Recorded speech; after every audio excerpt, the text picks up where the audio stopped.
We live in a fast-paced society where it is constantly telling us to concentrate on the external factors of life.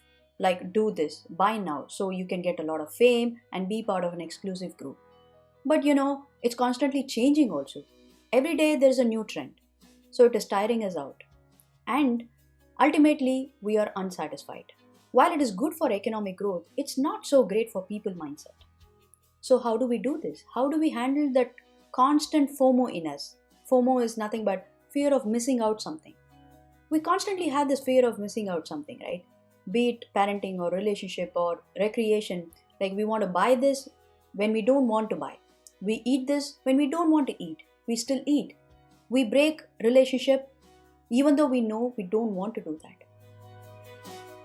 Despite our best efforts, the bad influence of what's happening around us, it's actually making us do what we don't want to do. So how do we come out of this vicious circle? My name is Brinda Kalyan Raman, and you're watching EQ Hack series for emotional well-being. And I'm on a mission to help 1 lakh women achieve freedom using emotional intelligence and digital entrepreneurship. This is one such initiative. In the previous episodes, we saw the first step towards emotional intelligence, that is how to become aware of emotions. How do you name them? How do you label them? And how do you deal with simple and complex emotions, both within yourself and also with people around you? And then we saw how do we manage those emotions. Now that you're able to name it, become aware of that, something happening in you, how are you going to manage them? We saw a couple of elements already that, by practicing optimism, by practicing positive outlook, how you can move from one emotion to another. And we also saw a few tips and techniques to, help you navigate from the not so good feeling to a better feeling. Now we are in the zone of, connecting with your values and how do you internally drive yourself to achieve that goal. We also saw a simple mathematics. It's a metric where you can, analyze pros and cons of certain situations and list out options. You can create options, and thereby you can arrive at a decisions which is better for you and for people around you. So managing emotions also means how can you increase the ability to make greater choices in life. Thereby you can create happiness for yourself and people around you.